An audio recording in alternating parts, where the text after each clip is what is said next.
नमस्कार, मोहक रेसिपीजमध्ये सर्वांचं स्वागत।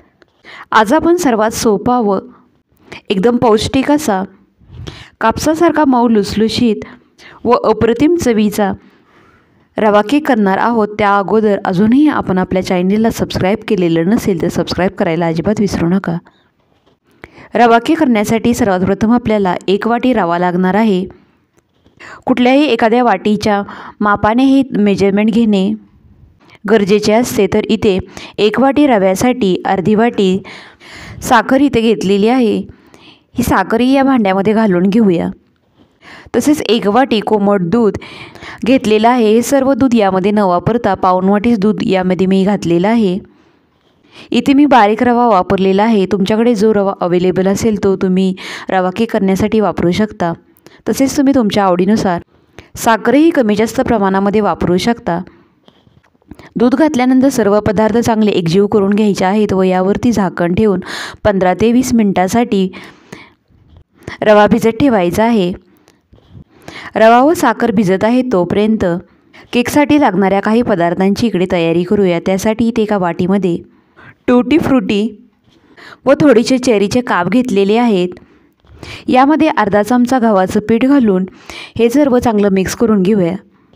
तसेच केकवरच्या गार्निशिंगसाठी इथे थोडेसे काजू बदामाचेही असे काप करून घेतलेले आहेत।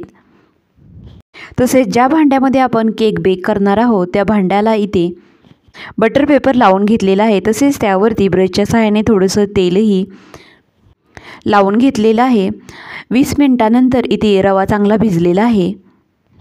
आता हे मिश्रण मिक्सरच्या एका मोठ्या भांड्यामध्ये काढून घेऊया। केक एकदम मऊसूत तयार होण्यासाठी यामध्ये पाव वाटी वितळून घेतलेलं तूप घालून घेऊया। रवा केकची अजून जास्त चव वाढवण्यासाठी आपण 2 पदार्थ यामध्ये ॲड करणार आहोत। पहिला पदार्थ आहे मिल्क पावडर। तर इथे पाव वाटी मिल्क पावडर यामध्ये घालून घेऊया। तसेच दुसरा पदार्थ आपल्याला इथे लागणार आहे पाव वाटी कस्टर्ड पावडर। तर इथे मी व्हॅनिला फ्लेवरची कस्टर्ड पावडर वापरलेली आहे। या पावडरमुळे केक दिसायलाही छान दिसतो व खायलाही छान लागतो। आता हे सर्व पदार्थ घालून झाल्यानंतर 2 ते 3 वेळा मिक्सरमधून फिरवून घ्यायचे आहेत। तर अशा प्रकारे केकसाठी लागणारा बॅटर रेडी झालेला आहे। हे बॅटर ज्या भांड्यामध्ये आपण रवा भिजत घातलेला होता त्याच भांड्यामध्ये काढून घेऊया। यातील निम्मी टूटी फ्रूटी व चेरीचे काप यामध्ये घालून घेऊया। तसेच केक एकदम हलका फुलका व जाळीदार तयार होण्यासाठी यामध्ये पोहे खायचा जो चमचा असतो त्या चमच्याने इथे पाव चमचा बेकिंग पावडर व पाव चमचा बेकिंग सोडा घालून घेऊया व हे दोन्ही पदार्थ ॲक्टिवेट करण्यासाठी यावरती अर्ध्या लिंबाचा रस अशा प्रकारे पिळून घेऊया। आता हे मिश्रण एकाच डिरेक्शनने चांगलं फेटून घ्यायचं आहे। केक बेक करण्यासाठी मगाशी जो आपण टीन रेडी करून ठेवलेला होता त्यामध्ये हे बॅटर ओतून घेऊया।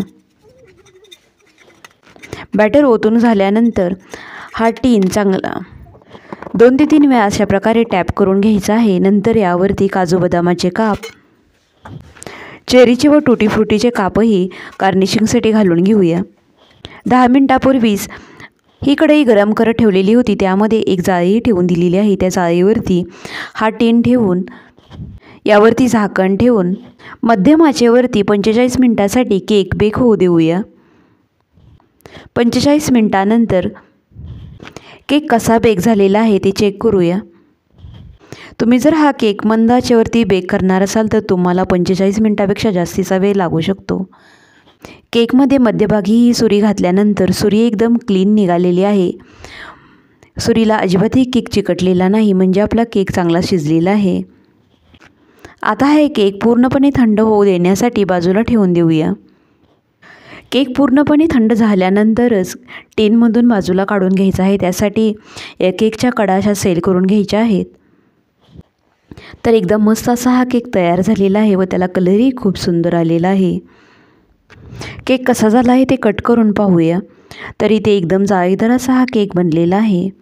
तर तुम्हीसुद्धा विकतचे महागडे व अनहेल्दी केक आणण्यापेक्षा अशा प्रकारे घरच्या घरी विकतच्यासारखा रवा केक बनवू शकता। व्हिडिओ आवडल्यास व्हिडिओला लाईक करा, शेअर करा. पुन्हा भेटूयात अशाच एका नवीन रेसिपीसह. तोपर्यंत घरी बनवलेले पदार्थ खा आणि स्वस्थ राहा. धन्यवाद.